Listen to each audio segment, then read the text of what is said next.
Welcome to Ball Talk Deep, where we talk deep about ball. It's Andrade and Irwin back at it again. Drop a like, drop a sub, drop a comment before we get into it. We post 5 videos a week. Before we get into it, I just want to say shout out to my tee. If y'all don't know, we always wear basketball-related attire for every episode because show them the tee. Because we're a basketball channel, you know what I mean? Gotta fit the description. But it's the 5th year anniversary of the Views album. If you're watching this video, drop your favorite track from the album. And in the previous video, I said drop the favorite 3 tracks. Drop your favorite track from the album. Not the best one, your favorite.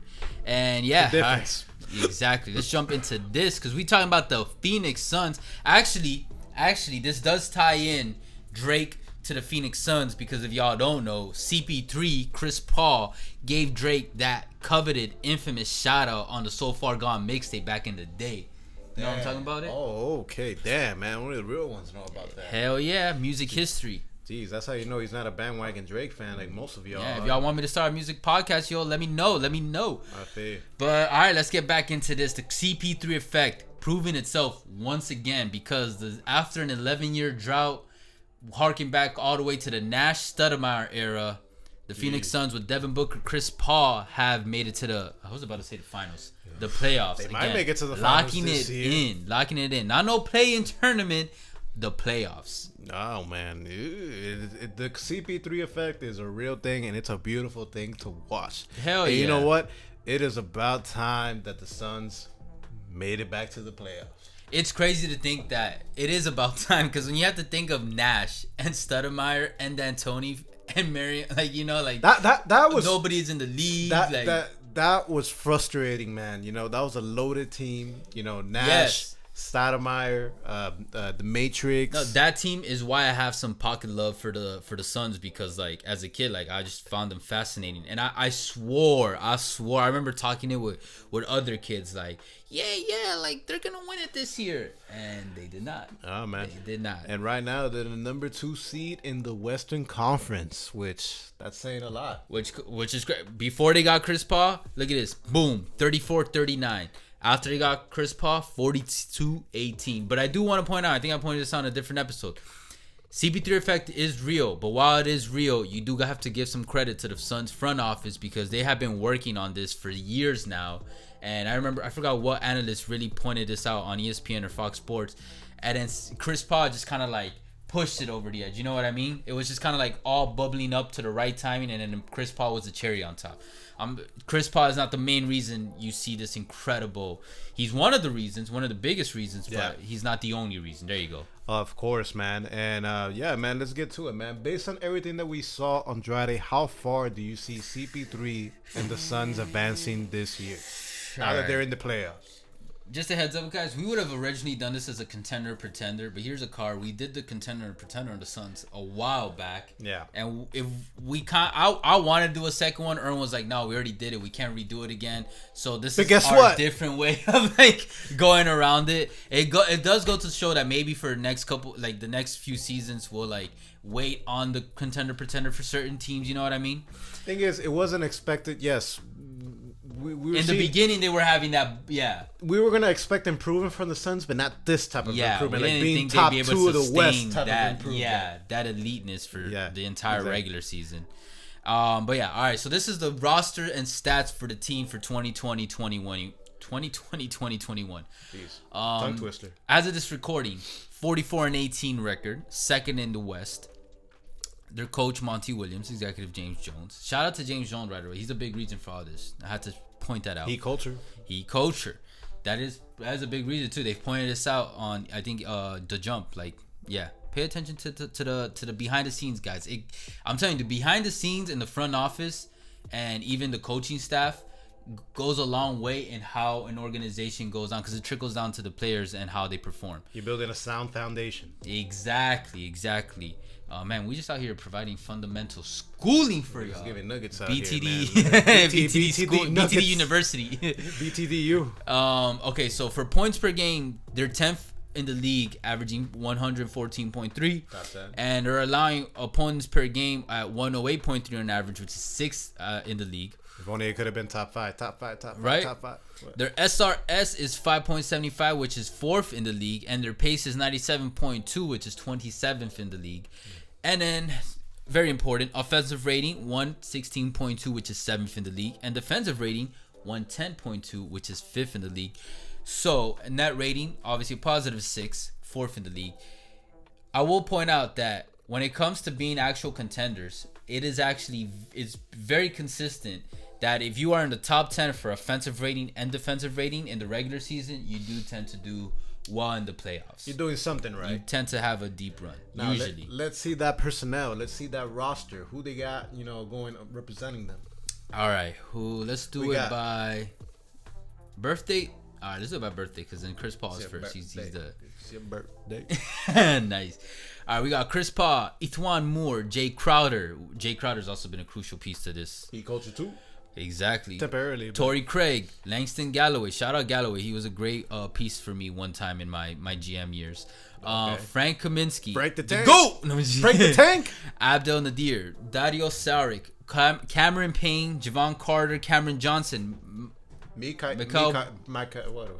Is it Michael or Michael? Michael, whatever. Bridges. He's pretty good. Devin Booker. Tyshawn Alexander. DeAndre Ayton. And Jalen Smith. Okay, it's a nice squad they got going on over there. Exactly, which is a big reason why it's not just like a bunch of randoms that is doing this. Like some of them have been proving themselves along the way. Galloway, Nadir, Crowder, obviously, Saric, Ayton. You could throw not Kaminsky now, but Frank the Tank, bro. You can't sleep on Frank the Tank, bro. Yeah. But anyways, come on. Let's. What do you see? Of the Suns. What we think. Their floor. How much you think they're gonna advance? They're going to make it to the second round of the playoffs.